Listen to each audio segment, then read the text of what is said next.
Welcome back, No Cap Sports episode 12, man. It's been a minute since we came to y'all, so we got a special NBA heavy episode for y'all. So before we get started, you know what I said, this is episode 12, the Ja Morant episode, MVP, all that. But before we get into the NBA heavy stuff, Josh, hit us with that fire, man. Man, appreciate you, Nate. It's been a wild couple of weeks in the music industry. First of all, we do this podcast as aspiring sports media members, friends, all this. But let me ask you guys a serious question. How's your guys' mental health right now? I mean, my mental health straight, you know what I'm saying? That's good to hear. What about you, Vance? Thanks, bro. Well, I'm in a I ain't gonna lie, Vance. It's like you in heaven right now. No cap. It's like thanks, you in bro. heaven. Thanks, bro. You know, that's how my life is, bro. I'm in a good space right now, bro. You know, chilling. I see. Obviously, come back to earth, bro. But a lot Wow. of I know it looks like I know, cap, bro. It looks like you in heaven. It like you could have like some angel wings on this side, but it's cool nonetheless. Don't go. Am I My lying, Nick? ashtray. I'm not lying. Why ashtray in heaven? No. Never mind. It's a euphoria joke, bro. Oh, I thought it was something different. But nonetheless, some good music came out of the city a couple of days ago. Big Scar, one of the hottest stars on Gucci Mane's 1017's roster, one of the ones that's not in jail, thankfully. He kind of dropped what essentially was a deluxe to his debut album, Big Grim Reaper. You can find it on Apple Music as Big Grim Reaper: The Return. I think you said there's 13 new tracks, Nick, if I'm not Yes. correct. Yeah, I'm a huge Big Scar fan. Me and Vance, I think are share that Scar fandom. I think even when Pooh was, had his thumb, had his foot on the game really tough, I was still, leaning towards Scar as the my favorite 1017 member. I think, like I said, Vance shares that sentiment. So going on, you look at the new song that he's added onto the mixtape. Apple Music, usually puts a star by songs I guess they consider as notorious or good or this is a song you need to check out. This is the first time I've seen somebody go 100% on new songs on their album. Even on my term, the whole I guess what you call side B didn't have stars by it, but Apple Music put a star by all 13 of Scar's new songs. Additions. Like I said, it's essentially like a deluxe / EP on top of his original debut album. My favorite song on there is MJ titled MJ with him and I guess his little 1017 / double R affiliate Quez Ruthless. Another young guy that I like that's kind of bubbling in the city a little bit. Yeah, I definitely have high expectations. I didn't even know it dropped, honestly. I don't know where I've been. Are you But I'm good? definitely gonna check it out. But moving from one region of the country to the next, a region of the country I discussed at length my previous 5 segment, and a guy that I'm really excited about. It's kind of a similar situation in Michigan, kind of filling in the shoes of a guy taking a vacation. We'll say it like that. RMC Mike, man, I can guess. I'm gonna ask just because it's the right thing to do. Have y'all heard of RMC Mike? Yes. No. You have, Nick. Tell me what you know about him. He's from Detroit. He had a song with Yachty. That's about all I know. Like Nick said, he grew up in the Detroit / Michigan / Midwest rap scene. Really close. A lot of the current Michigan guys out right now, and obviously the guy that I see that was kind of the head honcho, Rio the Young OG. They're really tight. They have 2 mixtapes together. They have a kind of a series talking about Reckless. And yeah, man, they didn't really make good music together. And best song, Ingry, Ingree. I see it. Off of his with him and Rio. It got a very gritty, very just Detroit type of sound, dog. And as Nick knows, both of you guys know, I'm not. I lean more towards the origins of the bones of New York style rapping versus the Playboy Cardi, tight jeans era, paint your nails era that a lot of these guys are in nowadays. Hey, bro, I wasn't even. That's crazy. I wasn't even thinking about you. I was thinking about Thug, but yeah, you did that too. That's crazy. He's able to do a lot of different things in the booth. Able to spit the gun talk, the drug talk, but also open up his heart, open up his soul a little bit. And again, he's also somebody with a similar scar. He's a very unique voice. Like you're not gonna like his ad libs, it's him. His voice, it's. So yeah, man, I've been doing a good job of putting on y'all artists, for the past couple of weeks. I kind of wanted to continue the trend. Somebody that I've been, bumping a lot, and like I said, him, Benny the Butcher, the whole Griselda, I just kind of been leaning into that, that real rap. Nah, like it just as like I said, when you hear certain accents, you hear certain things, good music gonna come from them. And RMC Mike's in a position to where, he could be on a very similar trajectory as a Scar. So yeah, man, that's that fire in your ear, that flavor in your ear for this week. Now shifting over to our focus, NBA heavy. We just had the trade deadline pass by last week.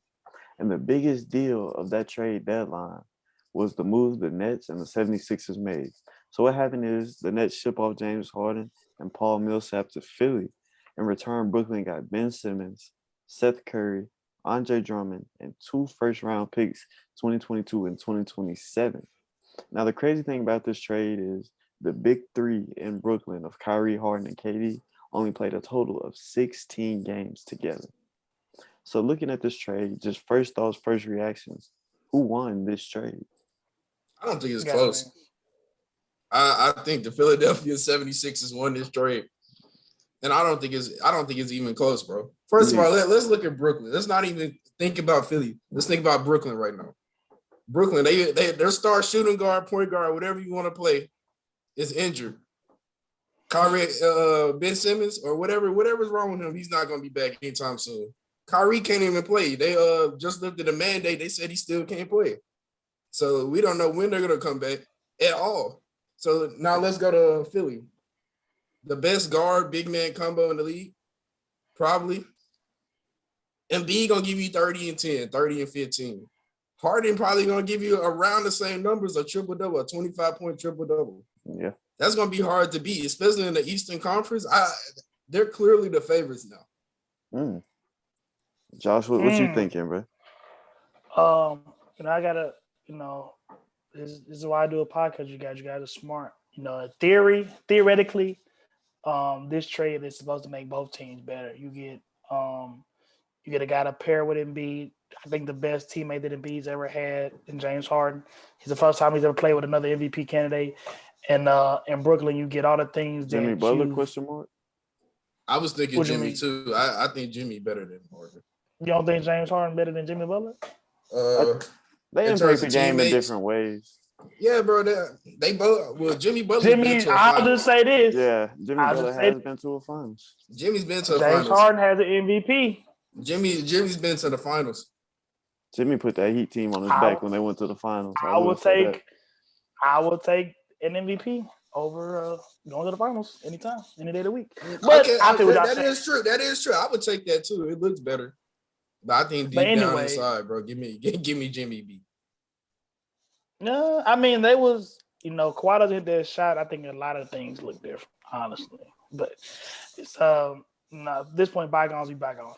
But regardless, this is something that Brooklyn, like I said, you get one of the best teammates that Embiid that played with, and in Brooklyn you get all the things that you're theoretically struggling at: rebounding, defense, shot blocking, auxiliary playmaking.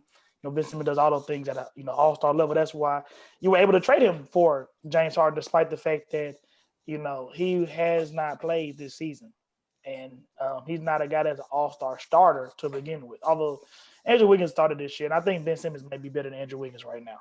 But regardless, because of all the things that Vance said, that takes the theoretical. You take it from theoretical to actuality, and Seth Curry looks good on Brooklyn. Andre Drummond just blocks Giannis. But even if Ben Simmons is the guy that we remember him to be, the all defensive player of the year candidate, 15, 10, and 8 on nightly basis, it's not really going to matter, honestly, until like the second round of the playoffs. Even Brooklyn should get a good matchup in the first round. They didn't Ben Simmons has, even James Harden to a certain extent, have already proven to be outstanding regular season players. But they're at the point in their careers where, regular season accolades aren't going to do much for them. So they need to be successful in the postseason. You know And, what's wild, bro? Talk to me. Bro, Brooklyn is the 8th seed in the East. Yeah, bro. They was on like a 11. They lost 11 straight after they lost KD, bro. I was about to say they was on like a double-digit losing streak at one point. Yikes. They're not that much different from that Laker team, honestly. Pump the brakes. Who better right now? The Lakers or the Pump the Nets? brakes. KD's better than LeBron right now. Pump the brakes. Pump the brakes. The Nets are better than the Lakers. And the Nets also won this trade, believe it or not. Because what's going to happen is, I'm telling y'all this right now. Yo. Teams aren't going to stop. The Harden and B pick and roll is no stopping it. But what hurt Philadelphia the most in that trade was losing Seth Curry. That's your best shooter, your number one sniper, guy shooting 41% from three. You got Embiid, who relies, gets all his points. You're overthinking it, Nick. I'm not overthinking it. I'm not overthinking it, bro. Doc Rivers just traded his grandkids to Brooklyn. He traded his grandkids to Brooklyn. Just got traded, and you worry about Seth Curry. Yes, because Seth Curry is, in my opinion, bro. Not Dale. the third string Curry. Not even a second. Listen. Because if you think about it, in theory, James Harden, Ben Simmons, straight up, that's about a net even. You know what I'm saying? Either one doesn't swing. Not really, but okay. Bro, I'm saying fit for both teams. Harden is going to be a plus for Philadelphia. Simmons is going to be a plus for Brooklyn. You got to think about, you talked about Kyrie. When they play those home games, their only ball handler is Patty Mills. Now you have a second ball handler, and you also just signed Goran Dragic from the waivers. So now you've taken care of your ball handler. You've got a surefire point guard who will be able to play in every game. That's big time right there by itself. And what you also bring in with Ben Simmons is his defensive ability. And now you can play a variety of small ball lineups. Imagine a lineup with Ben Simmons at the 4 and KD at the 5. Nick, answer sounds this. Like a lot of not rebounding. Bro, answer this. Finish the sentence. James Harden is a top blank player in the league. I'd say he's about top 12 now. All right, finish the sentence. Ben Simmons is a top blank player in the league. Ben Simmons is a top 15 player. I say he's my 15. God, he's between, what are you doing, bro? Like, come on, it's too late for you to be talking like I think a lot of people put too much stock into what happened in last year's postseason. And what happened in last year's postseason was bad, don't get me wrong. But a lot of that was a product of Doc Rivers coaching. Hold on, Nick. Hold on. A lot of it was a product of Doc Rivers. I gotta coaching. Stop you, dog. Doc Rivers took him off the ball, put him in the dunker spot, and took the ball out of his hands. As Ben Simmons, a 6'9" point guard, I can't be effective without the ball in my hands. What was he supposed to do, Nick? He wasn't gonna shoot the ball. He had no choice. With the coaching, took the ball out of his hands, so he didn't have the chance to shoot the ball. I think that's the part that gets overlooked. There are situations where he refused to shoot the ball. There are situations where that happened. But a majority of the time for that 6-7 game span, the ball was taken out of his hands and his role was limited. Now he's going to Brooklyn, a place to where he can regain that full role as a guy he's gonna have less of a role than Kyrie, don't get me wrong. But he's gonna be a guy who can create his own offense, pass the ball around. And he's basically gonna be what James Harden was in Brooklyn, a secondary playmaker. And that's where he's gonna thrive at. Like, this nigga just did something we never have seen before. We've seen holdouts, but he set out a season because of his mental health.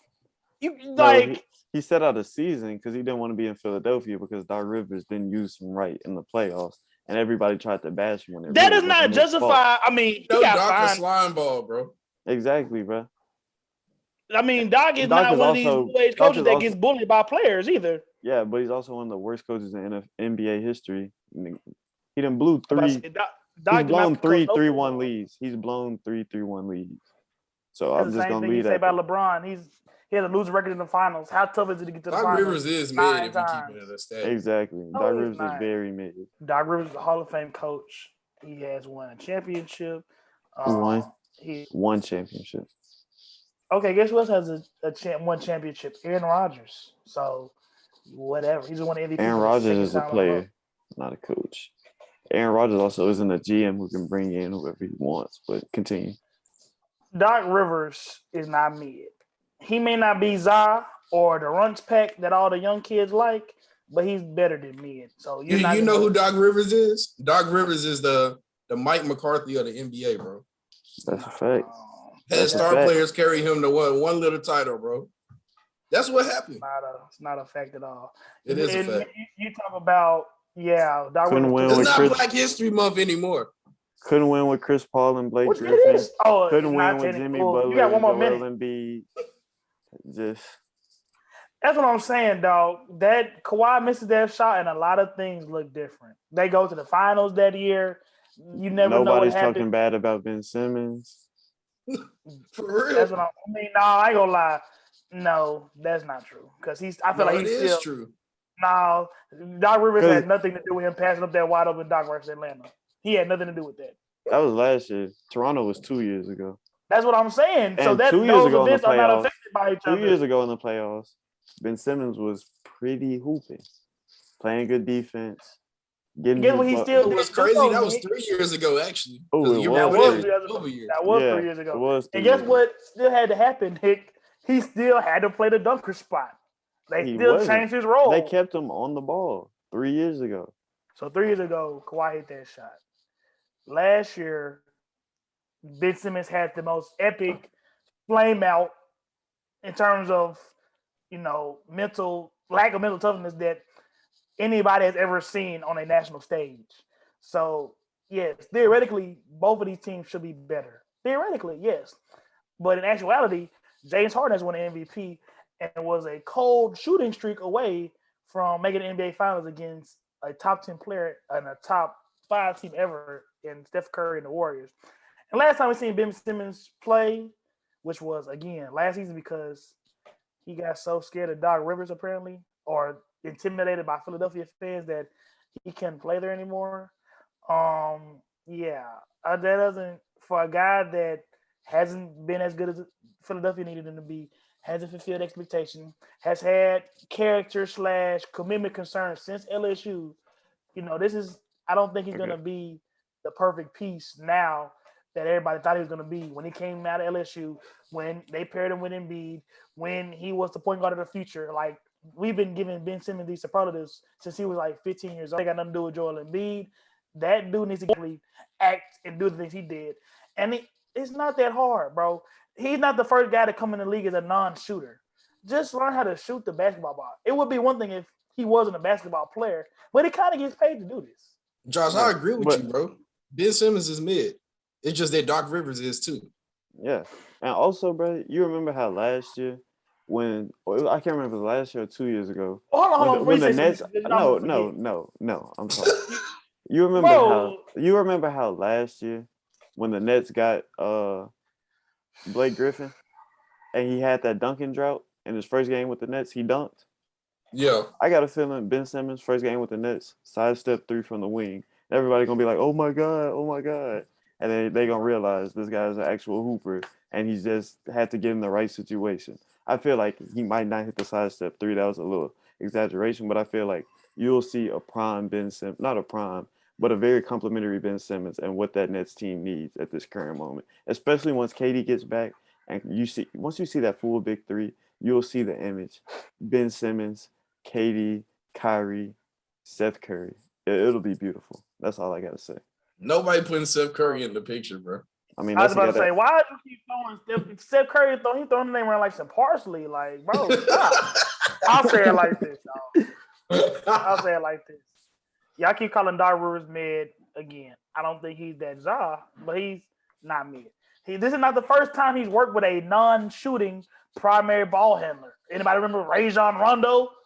Anybody know how bad of a shooter he was? How reluctant he was to shoot? He wasn't a terrible free throw shooter. People weren't playing Hacker Rondo. He wasn't shooting. I can guarantee Rondo wasn't shooting more than 70% from the line, though.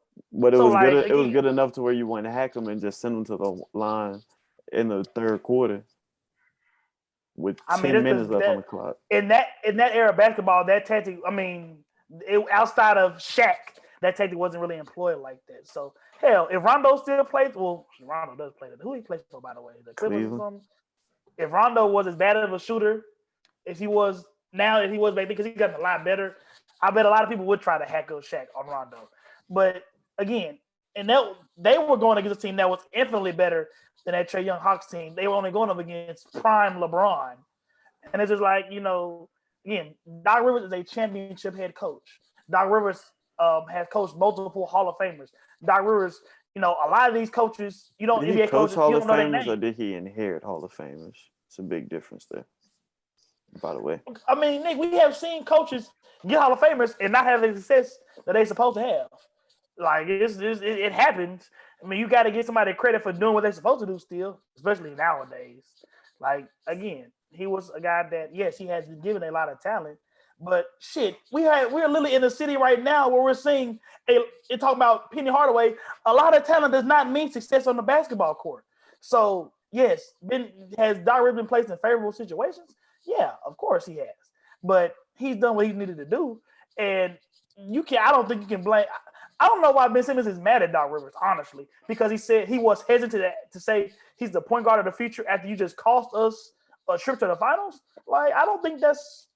I still don't understand why he doesn't want to play. Like, A, why? What is his problem with Philadelphia? And B, why are we at a place in sports and society where somebody can basically pout their way out of a situation? I wouldn't call it Well, a pouting. contract in play. It's not pouting your way out of a situation. As a player, you're a number one overall draft pick. And the kind of like the centerpiece of that team, him and Joel Embiid were the centerpieces of the process. Remember it? Joel Embiid was the piece. Everybody else was. It was Joel Embiid and these other guys. Supposed to You don't tank year after year for just one player. I'm sorry, that's not how it works.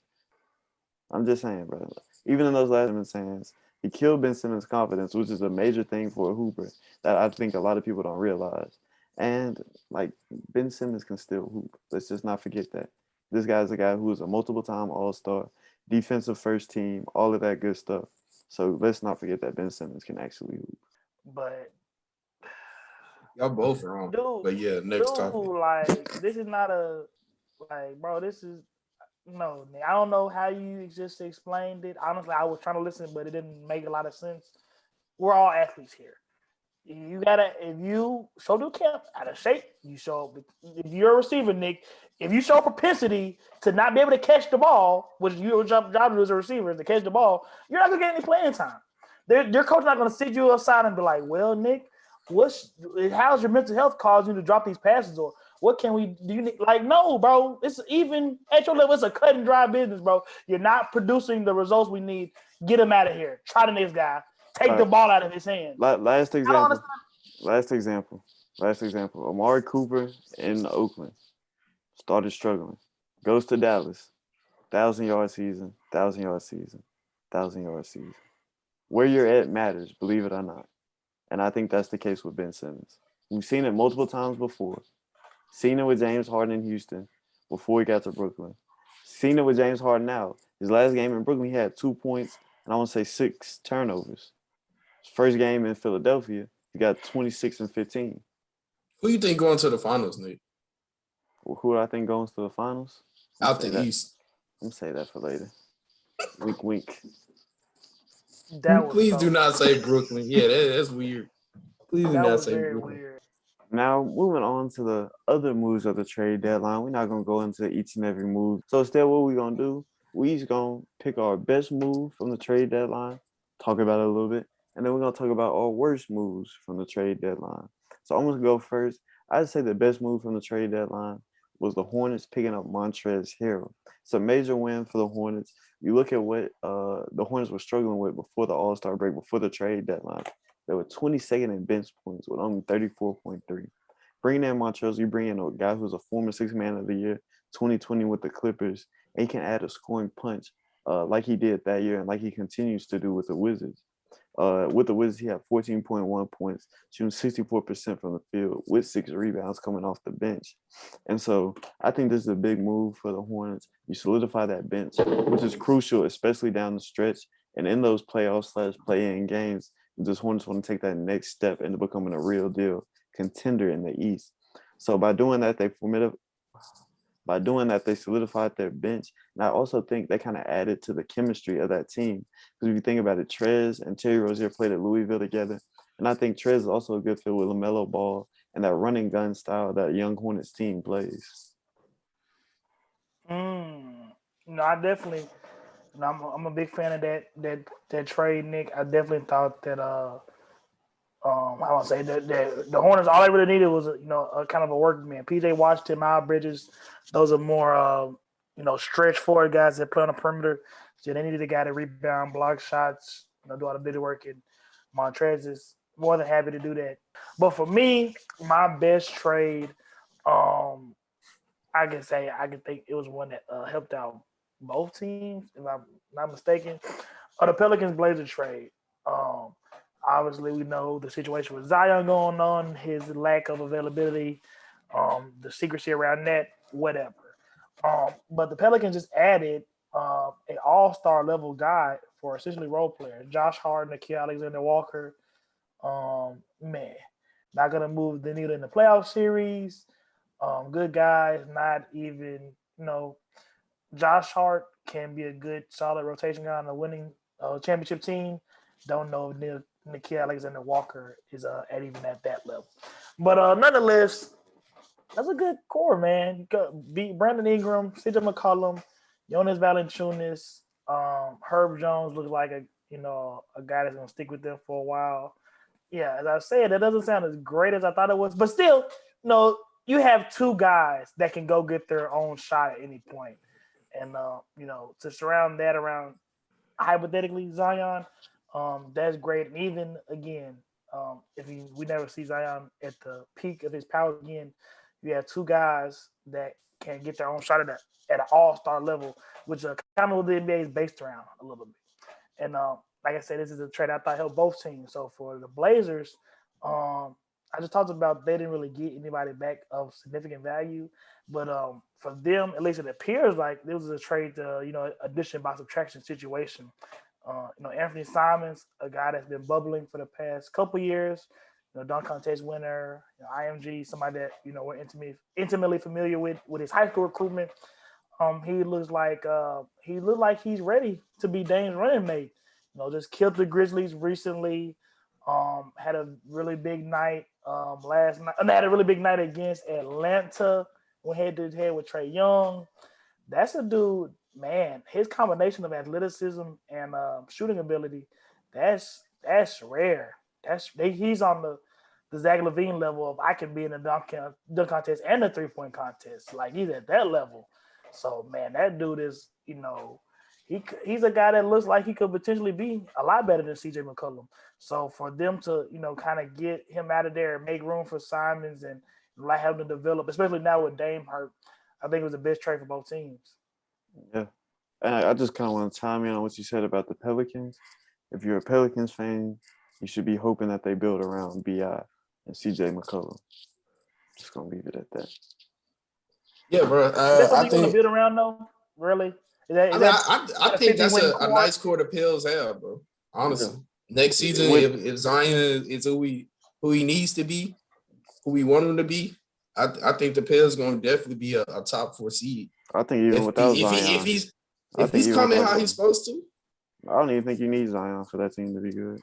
Yeah, that's true for them to be good. Brandon Ingram could have replaced Andrew Wiggins in the All-Star game. Andrew Wiggins wouldn't have made it if he wasn't named the starter. I agree 100%. So you got, like I said, two guys that have the ability to get 30 on any night, even if Zion's not there or not. That's, those two guys, I think that's at least a 500 team, honestly. Yeah. And that's saying a lot because even LeBron doesn't guarantee you 500 now. So those two guys, CJ's a little deficient defensively. Brandon Ingram isn't the toughest guy. He's getting a lot better. But you got guys that can shoot, pass, dribble, very basic. That's something that the league is trending towards. And they have two dudes that can do it at a high volume efficiently. Okay, my best trade. I'm going to go with a team that made 2 trades at the trade deadline, actually. And that's a team that's trending towards the right direction at the right time. Both of their star players are gelling. And that's the Boston Celtics. What they did was at the trade deadline, they got rid of Dennis Schroeder. It's too many chefs in the kitchen. You got Jaylen Brown, you got Tatum already. You don't need a scorer. So they got rid of Schroeder, cut off the fat with Edith Freedom and Bruno Fernando, and they traded for Daniel Tice. So you think, that's not really anything. They already had Tice. What they did for a replacement of the point guard, they got Derek Wright from the San Antonio Spurs. They got a solid point guard out of that San Antonio system. Oh my goodness, that was bad. Anyways, the San Antonio system, they traded Josh Richardson, Romeo Langford, and a first round pick. So to the Spurs got a first rounder out of it, giving away Derek White. Derek White is a solid player, but he's not really going to be needed with Josh's favorite player, DeJounte Murray, leading the way at point guard for the Spurs. So I think they both won that trade, but I like what the Celtics are doing. I think they're really his fault, Nick. You said what? Said DeJounte just got 52 dropped on him. He had just went out and dropped all 52 on DeJounte Murray. He really did it on the whole team. That's the sad part. That's what I'm saying. Jakob Pearl got him a nice little 4 points today. That dunk count for at least two scores. So it wasn't DeJounte's fault. The whole team get hooped on. I've never seen that. Talking about John, but they tried to double him, and he still got it. By the way. Like, what are you talking about? Running right past y'all like it's Pee Wee football, bro. I ain't never seen that. You talking about DeJounte Murray like the rest of the league is trying to figure out how to guard Ja Morant. You still said Zion better, bro. So I don't know. Nick Hayes, what is your worst trade? For me, my worst trade is gonna set the Kings back another 5 years, but the Kings are the worst franchise in the NBA, bro. They shouldn't even be named the Kings, bro. It should be the Sacramento Peasants, because I just don't understand what's going on, bro. How do you draft a guy in Tyrese Halliburton 2 years ago, a point guard, shooting guard combo, right? Supposed to be the running mate to De'Aaron Fox, and then you follow that up by drafting Davion Mitchell. That's not even where it gets bad. With De'Aaron Fox already there. That's not where it gets bad at. And then you got a guy in Halliburton, a guy who seems like he's the perfect running mate for De'Aaron Fox, a guy who's a true point guard, put up 5.3 assists his first season, shooting 40% from three. Follows that up his sophomore season with 7 assists a game, shooting 41% from three. That's a perfect match for De'Aaron Fox, right? A guy who's a slasher, more of a scorer, not a true point guard, right or wrong? You're right. Instead, you choose the guy who averages 10 points, shooting 31% from three, and only averages 3 assists to be Fox's running mate. Please tell me how that makes sense at all. So basically what I'm trying to say is the Kings Davion Mitchell is dark skinned.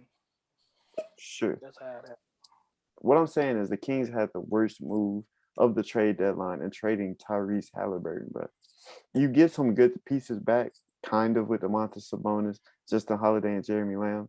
But losing Halliburton is a move that is going to doom the Kings. You look at Halliburton, he was a guy who was focused and really wanted to change that Kings culture, turn that into a winning environment. On February 9th, he said, I refuse to let the culture of what the Kings have been in the past take over. I'm going to help fix that. That's the kind of guy you need in your locker room. That's the kind of guy who's going to set the ship straight. And that's the kind of guy who can get you to winning basketball. But instead, you know what? The Kings don't want to be winners. They want to be losers. So they send them to Indiana. And guess what Indiana gets? A bona fide hooper. So for that, I say the Kings had the worst move of the trade deadline. And I think whoever owns the Kings, I think is Vlade Divac. I think he should be fired. Yeah, very good points. I think that Vlade Divac has the basketball intelligence of a special needs child. But I just think that's kind of flows through the Kings organization.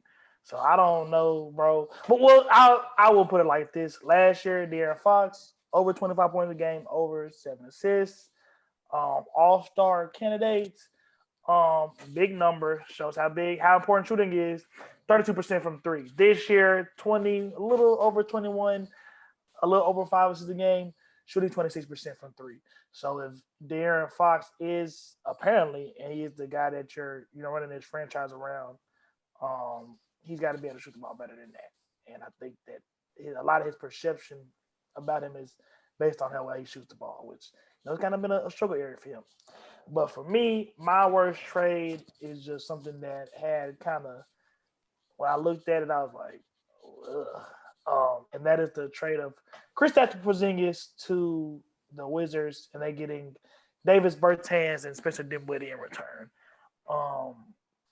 Kristaps Porzingis, 3 years ago when he was in New York, was kind of like the future of the NBA, talking about unicorn, shot blocking, 3-point shooting combination. mighty how the world turns. We have had a whole pandemic since then. That's crazy. But yeah, somebody that's been ineffective with Luka for a while, but I think based on name recognition and the fact that he was still able to protect the rim and rebound, that he kind of did a lot of things that Dallas needed. Now the taller guy outside of Boban on Dallas' team, I think is big guy. I think because I don't think Davis Bertans or Max Kleber count as big guys. I think Dorian Finney-Smith coming in at a whopping 6'5".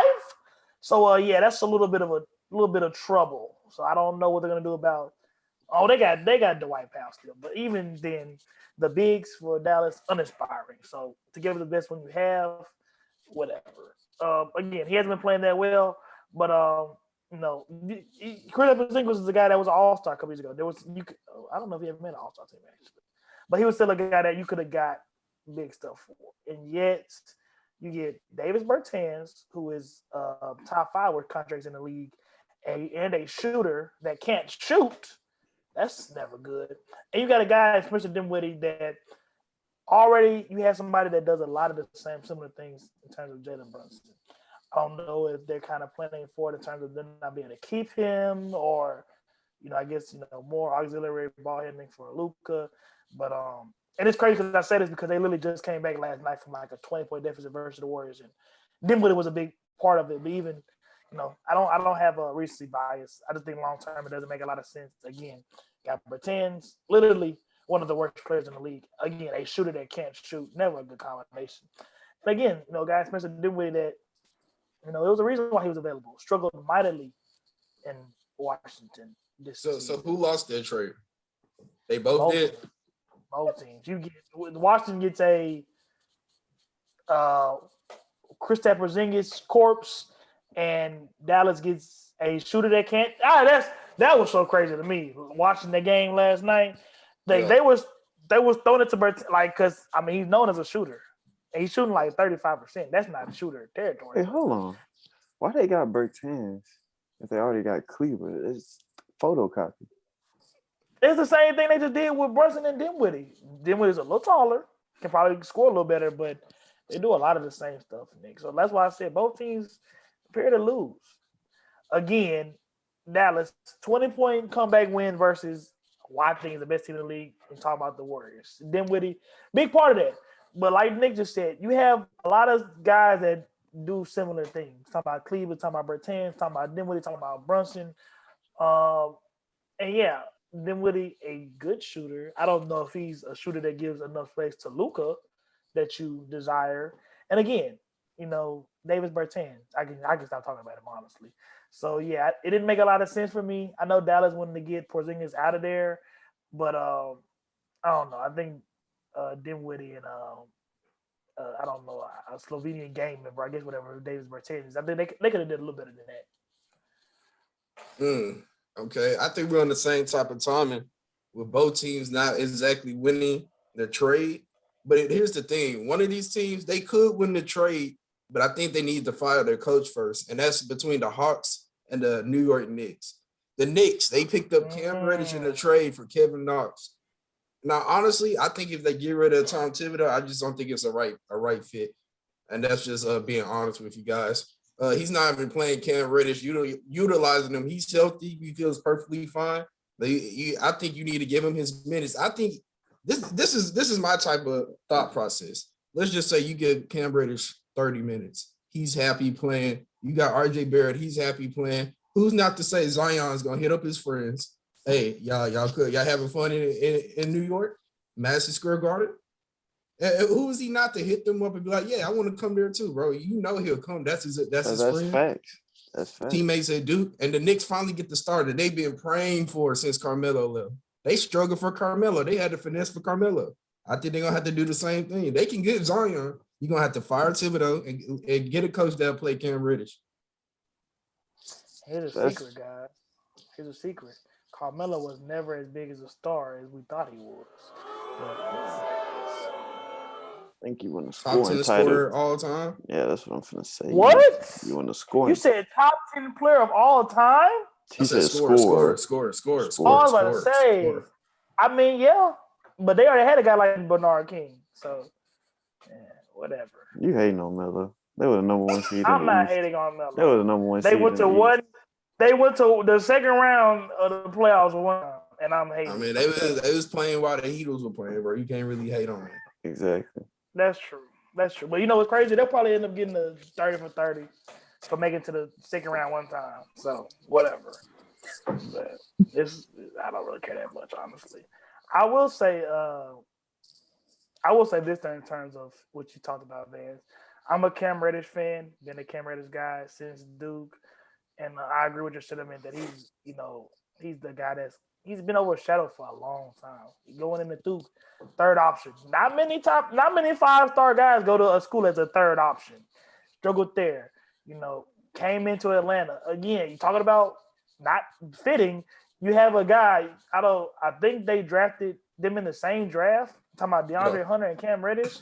Again, two guys that do very similar things and play very similar positions. Talking about, and I think DeAndre Hunter is a better prospect right now in terms of what I bring to the table today than Cam Reddish. So it never really made sense. Again, we talked about this before on this podcast, referring to I think the Hoop Mixtape video where he got Anthony Edwards, a number of NBA guys talking about who's the hardest to defend, and the consensus is Cam Reddish. Again, there's a reason why he averaged like 10 points at Duke and was a top 10 pick. 6'8", 6'9" guys with fluidity, ball handling, shot creation. Those guys don't come around that much. There's a reason why he was hot for Atlanta. He was hot in the trade market.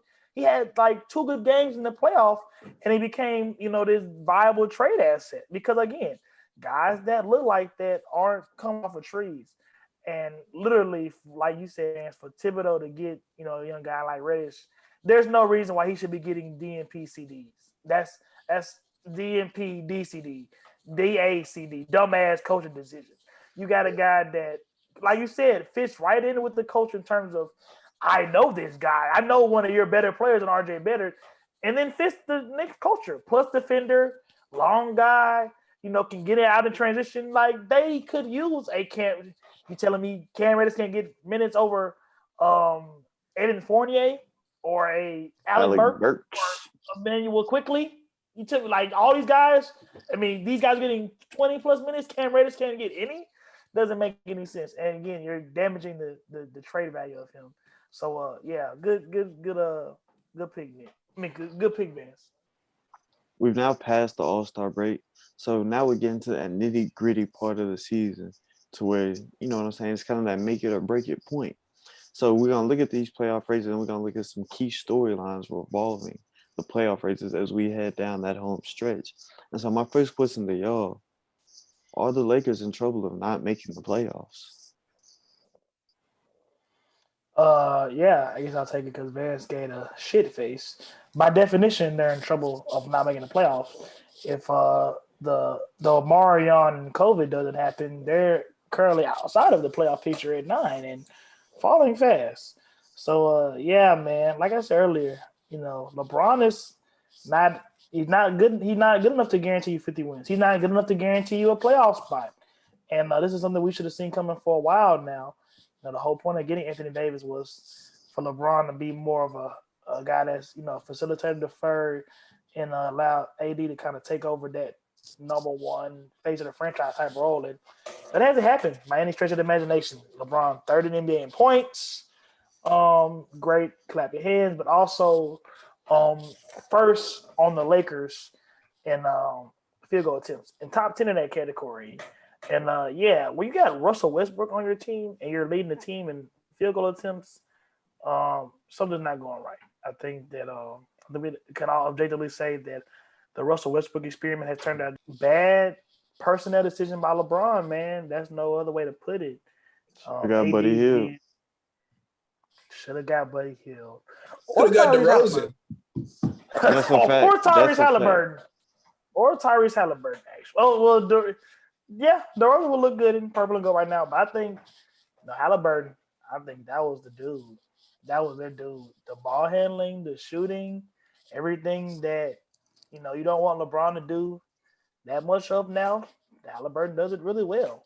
Even Buddy Hield, great shooter, not that good of a playmaker, not that good of a defender. So yeah, but I don't know if the Lakers could have got Halliburton, honestly. But man, it's tough, dog. Yes, it's trendy to shit on Russell Westbrook right now. Yes, he's been playing horrible, all the memes, whatever. Again, this is a guy that has won an MVP. This is a guy that redefined our expectations in terms of triple doubles. This is a guy that played with a prime Kevin Durant and decided I am the better option. So it's disheartening, man. It's disheartening to see him just kind of fall so low. Even last year, Washington, he was still a positive player, but man, he's just been kind of a train wreck this season. And Anthony Davis, not he's looking more like Chris Webber than Hakeem Olajuwon. Honestly, that's Whoever compared him to Olajuwon. That's true. That's very true. But I mean, he's supposed to be the best guy on the championship team, and it's more and more apparent that he can't be that. Who you think so? I think the rest of the team is just trash. I think AD and LeBron are the truth. No, AD only had one playoff. AD only had one playoff appearance in New Orleans. Don't say that, bro. AD, LeBron, Malik Monk's probably third. Who's probably fourth? Austin Reeves, Carmelo. Russell Westbrook was supposed to be in third. Come on. Let's be realistic. Is Russell Westbrook a top 5 player on their team right now? Probably, just because it's a bad team. I would rather have Austin by default. I'd rather have Malik Monk on the court. That's. I know it's not technically Black History Month, but you can't say that, bro. The way Russ hooping right now. Hey, I like the Lakers. I'm a Lakers fan. This is keeping it a stack. I still believe in them, but right now, just sit them down, bro. Here go 20 minutes. Make the most out of it. If Russell Westbrook wasn't comically bad, they could be good. But he's just. That's what I'm saying. He's just. I bet his plus minus might give me diarrhea. I don't even want to. Bro, it's crazy. His stats are really just all normal except for the scoring. The scoring's down a little bit. He's doing everything else. I mean, I don't think everything else was the problem. I just think that what the Lakers needed, which was scoring and shooting, he's unable to do either one of those with any type What was your question, Nick? Can they make the playoffs or play in? Playoffs. Because, if you make the play in, if you're 8 or 9, all you got to do is win one game. Yeah, but right now, they're sitting at 9. I think if you're 7 3 or and a 8, half games. 9 and 10 got to win 2 games. 7 8 got to win. Oh, yeah. That's correct. You're right. I'm tripping. So right now, they're 9. 3.5 games back from that coveted 8 spot. I ain't even gonna lie to you, they're not gonna make the playoffs. They'll make the play-in by like a game or 2, but they're not making the playoffs. Like when you just look at, let's just say they're the 9 seed, they're not gonna catch the Clippers or the Timberwolves. First of all, they gotta beat the Pels, who they just lost to by 30 yesterday. I mean, that's just a regular game. They'll probably have AD back, but I mean, it's literally 50-50. It's a toss-up. Then you got to go, let's just say, play the Clippers, who's probably going to have a healthy PG back, or the Timberwolves, one of the best young teams in the NBA, bro, and they got to win back-to-back. They have LeBron. It's very much so possible. The rest of the team has to be hooping. They can make it. I just think it's doubtful. I'm going to say there's no way in hell they make the playoffs, bro. No way in hell, bro. I wouldn't say that. They have the hardest remaining strength of schedule in the West. The second hardest in the NBA. AD is probably going to miss another 4 weeks. And the Lakers are negative 4.7 with both LeBron and AD off the floor. The math just ain't adding up, bro. Like you said, they just got destroyed by the Pelicans on Sunday night. And in order for them to even have a chance of making the playoffs, Broad has to suit up and really hoop every night. He's 37 now. He's washed king. That's the crazy part. He's really been hooping. He's already really been hooping. His team is trash, bro. They don't play. LeBron doesn't play defense. Bro, he hasn't been doing it past 5 years. He's gonna have to play defense this year, even if it takes his scoring down some. You got to sacrifice. That's true. I know I shouldn't be talking to LeBron James about sacrificing, but if you want to make the playoffs this year, that's what he's gonna have to do. He just coasting till Bron to get to the league, bro. He not worried about nothing else except having that Will Smith moment, dog. That's all he was. 25 a game. That's all he wants. You say he gonna miss 4 weeks because that's confirmed, or you're just guessing? It's confirmed. So he's supposed. Damn, 4 weeks. Are there even 4 weeks left in the regular season? Yeah, it's 22 games left. Well, the Lakers have 22 games left. I mean, I still think that a healthy Anthony Davis and a healthy LeBron is a playoff team, at least a playoff caliber team. They kind of put themselves in a hole. But even, I mean, they lost to who in the playoffs? Suns. Suns. They went to the finals. But it wasn't like they lost to a team that, didn't end up AD out. That's the rest of the regular season. He already been hooping. I'm gonna have to go with the Randy Jackson. It's a no for me, dog. It's gonna hurt my heart to see LeBron watching the playoffs from the couch. But damn, they are in a. I mean, No LeBron and no Tom Brady, bro. The Cavs gonna get to the Eastern Conference Finals this year, and then they're gonna trade for LeBron and get him back next year. Watch. Now changing topics, staying in the Western Conference though. Looking at the hometown Grizzlies team with a team that's 42-20 with the third best record in the NBA. So looking at this Grizzlies team, what would y'all say is the ceiling for them in the playoffs? man, gotta give it to Terror Squad Fat Joe status. Yesterday's price is not today's price. Talking about 46 on the road in the house that Jordan built against the guy that's a leader in the MVP clubhouse in DeRozan. Got on smacking down Gatorade cans after the game. And then literally a couple hours ago, I'm talking about a 52-piece versus my guy. He didn't score all the damn points against DeJounte, but still, he's 50 against a guy that's supposed to be all defensive team. Very impressive nonetheless. Man, Ja Morant has said that he feels like he's the best player in the league. And a year ago, crazy. 6 months ago, still hearsay. Now, very possible. Very possible. Yes. Limited defensively, maybe so. Jumper not all the way figured out, also a thing. But you got a guy that appears to be the best young point guard since Jay Williams said he has Derrick Rose athleticism in Allen Iverson's body. Like, come on, dude. That's, there is no ceiling on where the team can go. You got a MVP candidate, got a guy got Jaren Jackson that looks like a unicorn, Desmond Bain, could have been an all-star team, Kyle Anderson, glue guy, Brandon Clark, bouncy, athletic, dirty work guy. Like, this is one of my favorite teams to play with on 2K because there is no holes in this team. Literally no holes. Even the white boys hooping. Shout out to Jitty. Like, ceiling, none whatsoever. I'm gonna piggyback off you, bro. But I'm gonna take it from a different angle, bro. You said there are no holes. This is one of the few teams in the NBA. You got 4 guys averaging over 15 points, bro. You got Ja at 27, Dylan Brooks at 18.4, Desmond Bain at 17.7, and Triple J at 16.6. And you look at it, Dylan Brooks has only played 21 games so far. So getting him back is going to be a major boost to this Grizzlies team. And then kind of like you said, no holes on this team. Any player, 1 through 12, 1 through 15, whatever, they can come in and contribute to this Grizzlies team. And one of the things I'd like to credit to that is the prevalence of the hustle and the way that these players kind of move in between both. Because you remember when we had the COVID outbreak, when Ja missed those games, the team went 8-0 in that stretch without Ja. So this team is a well-organized team, well-put-together team. And yes, Ja is the MVP, but it's the guys around him that really makes this team go. And like you said, I think this team has no ceiling.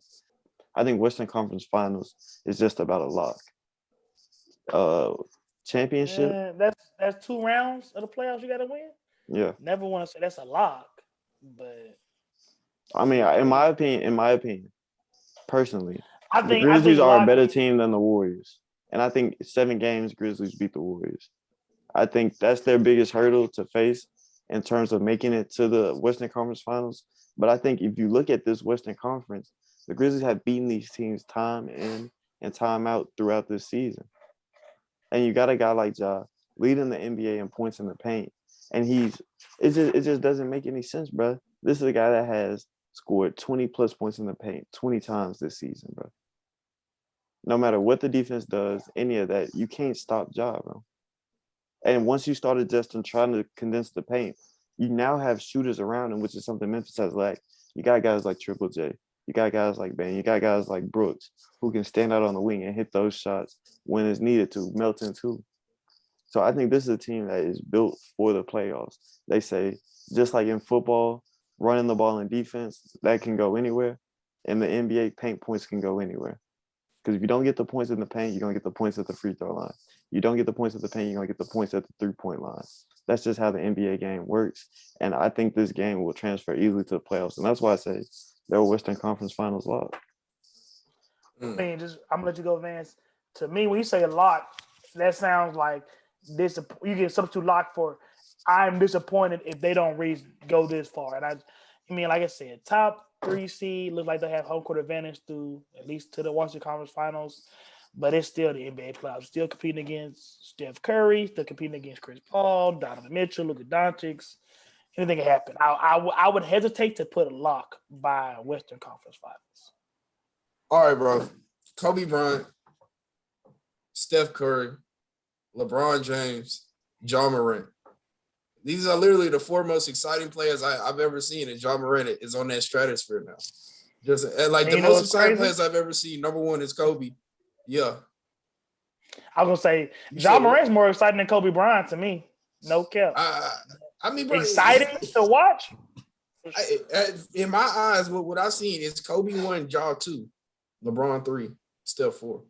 Like Ja's like he's literally on that I've seen with my eyes. He's on that stratosphere. It's just on Twitter, literally all I saw was Ja Morant.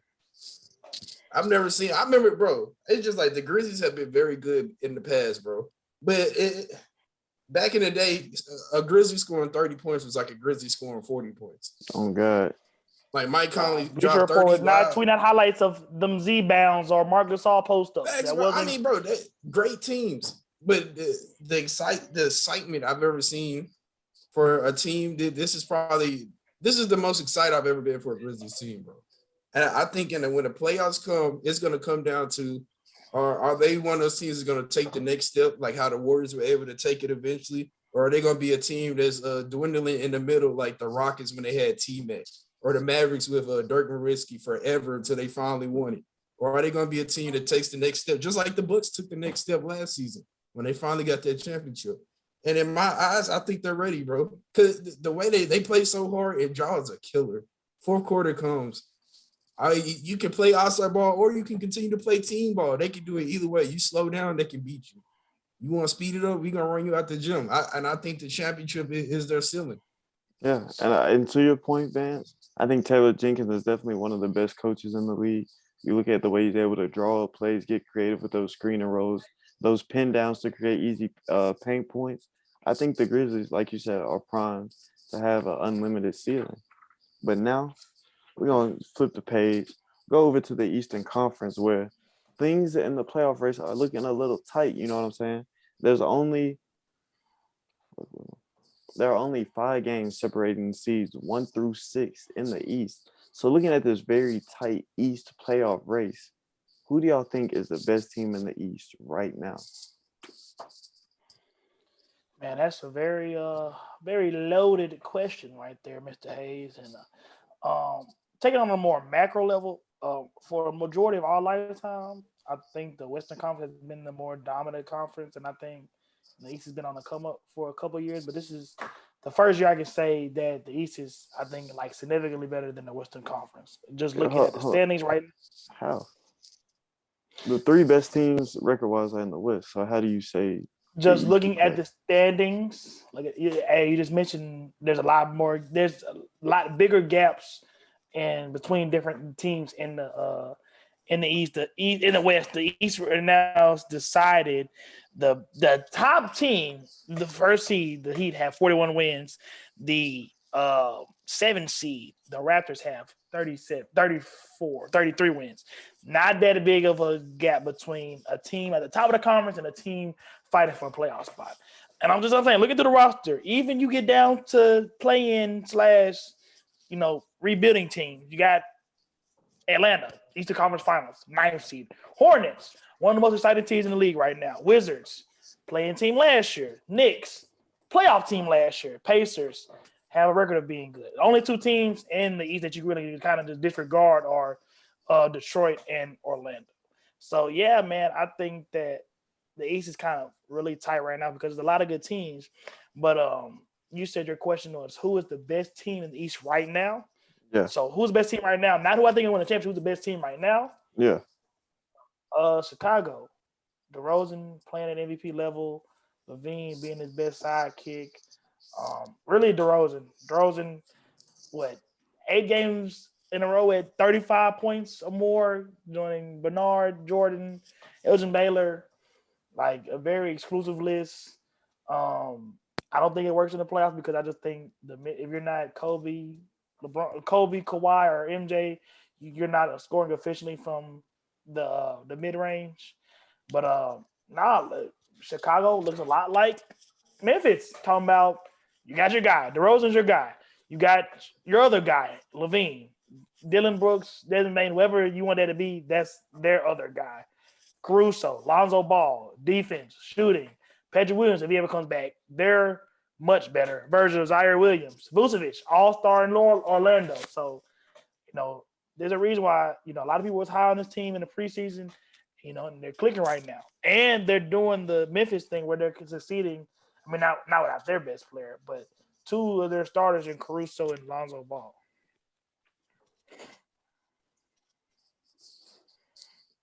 Oh, you want me What to go? say you, Vance? Yeah. What Okay. say you, bro? Man, the Bulls is a good pick. I agree with you on the sentiment that all of these teams are so close together. And so I was going back and forth with so many teams. At first, I was thinking the Bulls, but I was like, they haven't done it. So, and then that made me think Miami. But then I'm just going to go with the team. I believe in the saying, to beat a man, you got to beat the man. So I'm rocking with the world champions, the Milwaukee Bucks. They got the best player. They got the best player in the world, bro. The most dominant player in the world. Literally, he can run goal to goal in 5 steps, probably less than that. Like I've never seen anything. He's a freak of nature. He ain't got no swag with it though. You said what? He ain't got no swag with it though. Nah, he don't, bro. But he'll give You know you what, Swaggy? A chip and a Finals MVP. That's enough swag. Facts. And he got a BJ Bell, bro. I've never seen anything like it, bro. I need to comment. What? Come on, what? Whoa! You ain't seen the bill, bro. Make sure you post a picture of the bill. I guess. Yeah, bro. Hold on, you BJ. The BJ stands for what I think it stands for. Yeah. Yeah, he got a bill. He ring it when he. And this nigga talking about that's not swaggy. For me, my best team out the East is the team currently in the 1 seed. It's the Miami Heat, a team that's 40-21, and a team that's played a lot of this season. A team that's played a lot of this season without their best players. Jimmy Butler has missed 19 games. Kyle Lowry has missed 13 games. Adebayo has missed 25 games. And Oladipo has yet to play this year. And that could be a major X factor for them, especially when it comes to infusing more scoring into that team. So looking at this team, like I said, they're first in the East. But for the Heat, everything starts on defense. And that's kind of been Eric Spoelstra's recipe since he's been in South Beach. The Heat are currently 5th in points allowed, only giving up 104.8 points per game. And they're 6th in point differential on the season with a plus 4.6. And then you look at this Heat team. This is a Heat team on the offensive side of the ball that focuses on a lot of ball movement. The ball moves around, finds the open shooters, finds the open man. And that's why they're 6th in the league in assists. However, once you get a guy like Oladipo back, you get more ISO scoring, more easy buckets come that crunch time. You know what I'm saying? You got Jimmy Butler. You got Kyle Lowry. Adding Oladipo as that third closer, that third perimeter star, that could really make this Heat team the best team in the East by far. And that's why I say the Heat, and I'm going to stick with it, bro. I think this is the best team in the East, and I think they have a legitimate chance to make it back to the championship for Jimmy Butler's second time. You think they're better than the Bucks? What makes them better than last year? Jimmy Butler can put Giannis in a chokehold. And what makes them better than last year is just, like, I think we saw it on both sides, Lakers and Heat, the bubble fatigue, the late season, all of that. And I think just kind of getting Tyler Hero back in his groove this year will be major for the Heat coming down the stretch, especially in the playoffs. As always, another episode of No Cap Sports, another edition of Game Balls. Got to give my game ball to James Harden, man. My man's got free from Brooklyn, got away from Kyrie. All that Sage was messing with his allergies. And he got to Philly, and he started hooping again. We saw who James Harden was. 29 points, 10 rebounds, 16 assists, and a big Sunday win over the Knicks. He looks right at home in Philadelphia, and that James Harden and Embiid pick and roll is going to be something to watch for the next few years. Definitely agree. My guys, I got a 2-for-1 special like it's the grocery store. Two guys that are effective in the pick and roll and continue with the college basketball theme, especially now that it's technically March Madness, LOL. Two guys that you're gonna need to know for the tournament: James Akinjo and JD Note. Man, JD Note, senior guard at Arkansas. James Akinjo, senior guard at Baylor. Kind of similar paths for these guys. Two guys that have found homes after having transferred a couple of times. JD Note making the quote unquote leap from Jacksonville University to Arkansas, and then James Akinjo off traveled, having started at Georgetown, then working his way to Arizona, now at Baylor. And man, small guards have success, especially in the NCAA tournament. Trey Young, Steph Curry.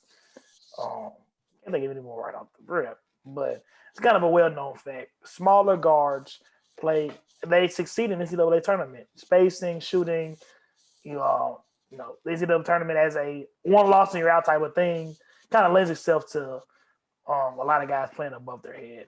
But JD Note, kind of been keeping Arkansas bubbling all year. Not that much help around him. He takes 33% of their shots, which is crazy for a 6'1" dude. And a couple weeks ago they beat Auburn, number one team in the country, at Bill Walton. Talking about, we've seen the highlights, the fireworks going off, all that. And they just kind of did it again, man, with another big win at home over Kentucky. The dude, JT Note, had 30 and 8 assists. Very hard to do in 40 minutes of basketball, which shows you, A, he played basically all 40 minutes, and B, kind of stuff he did. This is a dude that scored all three levels, at the rim, mid-range, three-point. This dude can get off a shot at any time. And Arkansas is asking him to make as many shots as he can, which is a little different from James Akinjo. He's a guy, like I said, third school he's at in Baylor, all Pac-12 all-conference team last year. Arizona averaged over 15 points a game, but I think this is the first time he's been a part of winning basketball. A guy that's always been a ball-dominant guy. He's never averaged less than 15 points in his career outside of his freshman year. And this is the first time he's at Baylor right now, shooting the lowest percentage of his career, over at 30%. Least amount of points he's ever scored in his career, yet he's on a national title chip contender as the undisputed guy. This again, he kind of similar to Note. Small guards succeed in the NCAA. Small guard, 6'1", can shoot, can facilitate, can get to any spot on the court with his dribble and his playmaking ability. So again, these are the guys that I project as first rounders in the NBA draft. But two solid college guards right now, especially this time of the year, hard to go with two better than JD Note and James Akinjo. Okay, I like those picks. I'm gonna go with a guy. I'm really surprised that none of us took Ja Morant. He just dropped 52 points, but nevertheless, I'm gonna go with another guy that's a part of Hoop City, representing the city with Memphis, and on the front of his jersey, and that's Armani Bates. He's a bit injured. If you just go on Twitter, social media, anything, bro, you're gonna see Armani getting clowned, getting made fun of on social media. He's a cancer to the team. He's not very good. Yada yada yada. Y'all just saw Josh's face, but he's kept a great attitude. Just being a great teammate, supporting his teammates, particularly as they make this run towards the tournament, bro. I love to see him stay. With that being said, also game ball goes to the Memphis Tigers. Just went on a grueling 3-game trip and came out 2-1. Got the big win, the signature win against Houston. That's another notch on your belt. Then you go and take care of Cincinnati. You took the loss to SMU, but you did what you needed to do in that 3-game trip. And so, shout out to the Tigers, shout out to Armani Bates. And so, just like that wraps up another episode of No Cap Sports. Make sure y'all like, comment, subscribe, follow us on the socials, man. And just like that, yet again, we out of here. Just because it's not Black History Month, don't start being mean to black people. You should treat every month like it's February. Yeah, like them folks in Ukraine. They wouldn't